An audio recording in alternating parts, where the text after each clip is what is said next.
Elie Mpanzu ni majeruhi kama ilivyo kwa Ino Loemba pamoja na Baraka Mwongozi. Kwa hiyo watatu hao hawakuwa sehemu ya mchezo hii leo kwa sababu ya majeraha waliokuwa nayo na wanaendelea kupatiwa matibabu. Tusubiri kama kutakuwa kuna taarifa mpya yoyote kutoka hapa kuelekea mechi ya Azam FC tutawajulisha.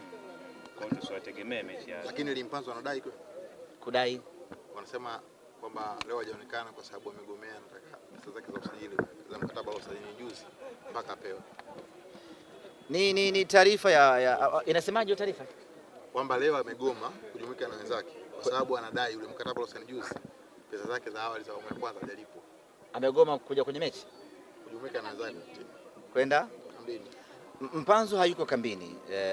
Mpanzu yuko nyumbani kwa mapumziko na matibabu. Kwa hiyo hayuko kambini na anapotakiwa kwa ajili na leo asubuhi alipelekwa hospitali na madaktari wetu kwa ajili ya kwenda kumfanyia vipimo zaidi. Baada ya kutoka hospitali akarejea nyumbani kwake, madaktari wakarejea kambini kwa ajili ya kuendelea na wachezaji wengine.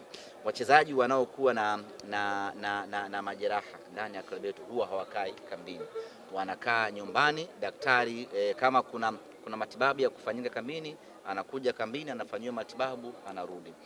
Ndio maana juzi umeona wakina Hamza wamekwenda kambini, sio kama alilala pale, alifika akaangaliwa na madaktari kisha akarejea nyumbani. Kwa hiyo kwa Mpanzu na yeye status yake ni hiyo, ni majeruhi na anafanyiwa vipimo. Kwa hiyo kama anatakiwa kwenda hospitali anapelekwa na madaktari wetu kama ambavyo imefanyika hii leo, anarudishwa nyumbani kwake, anaendelea na matibabu akiwa nyumbani, kambi huku inaendelea vizuri. Mpanzu ana mkataba na Simba Sports Club, yaani hata kama ameongeza mkataba mwingine hawezi kugomea kushiriki shughuli za Simba kwa sababu hajalipwa fedha ya mkataba ambao hajaanza kuutumikia. Hilo lazima mlielewe. Mpanzu mkataba wake na Simba huu ambao wanaotumikia hivi sasa unaisha mpaka mwisho wa msimu huu.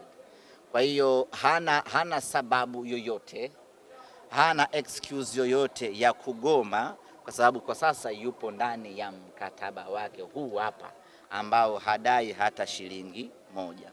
Mkataba aliyousaini ataanza kuutumikia mwezi wa 8.